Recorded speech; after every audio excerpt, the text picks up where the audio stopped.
श्री मुंशी जी जो कि सिवान के रहने वाले हैं, अभी दिल्ली में रह रहे हैं काफी दिनों से और समाज सेवा के साथ साथ नेचुरोपैथी से जुड़े हुए हैं। जी अपना पहले पूरा परिचय बताया जाए और फिर समाज में क्या भूमिका होनी चाहिए इसके बारे में बताया जाए। मुंशी सिंह सिवान से बिलोंग करते हैं और यहाँ दिल्ली में कम से कम तो 30 साल हो गया रहते हुए।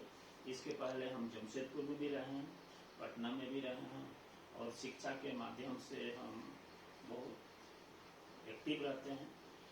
जब शुरू में हम रहते थे जमशेदपुर में तो वहाँ भी ट्यूशन वगैरह पढ़ाते थे।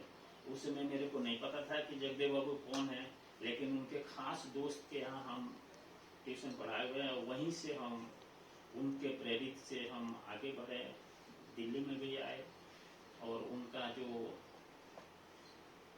सुने हैं, जो पीछे का जीवनी समझे हैं, तो हमको भी लगा कि अपने शिक्षा के माध्यम से समाज को आगे बढ़ाना चाहिए। तो उसके माध्यम से हम अपना एक स्कूल भी चलाते हैं और 2011 से और हम न्यूट्रासिकल कंपनी में डाइट का काम करते हैं, न्यूट्रिशन का काम करते हैं। किसी भी आदमी को हम हेल्प करना चाहते हैं, देना चाहते हैं, न कि हम लेना चाहते हैं। सिर्फ मेरा हाथ देने के लिए है और समाज को आगे बढ़ाने में हम मदद करते हैं, चाहे किसी भी तरह से हो। नहीं तो जैसे बिहार की पृष्ठभूमि में आप देखिएगा, आमतौर पर पौष्टिक या शरीर के लिए जरूरी चीजों पर लोग ध्यान नहीं देते हैं।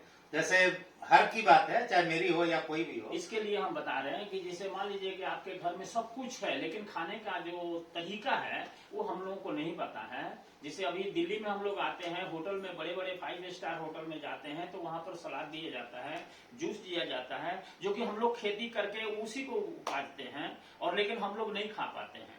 उसका पता नहीं चलता है कि कैसे खाना है। तो इसके लिए हम लोग जागरूक करते हैं कि आपके घर में सब कुछ रहते हुए आप बीमार रहते हैं, जबकि डाइट से ही ठीक होना है। मेडिसिन से तो आदमी ठीक होता नहीं है, क्योर होता है। कहने का मतलब है कि दवा जो है वो कारगर ये इलाज के लिए नहीं है, वो मतलब उस रोकथाम के लिए है। लेकिन आपका डाइट अगर सही है तो आप बीमार नहीं पड़ेंगे, क्योंकि न्यूट्रिशन की कमी से ही आदमी बीमार पड़ता है। तो आदमी को अपने खान पान पर ध्यान देना चाहिए, न कि ये आपके मेडिसिन पर। चलिए, बहुत बहुत धन्यवाद सर आपका। Thank you. और समाज सेवा में जुड़े हैं इसके लिए भी बहुत बहुत धन्यवाद। Thank you. याद है।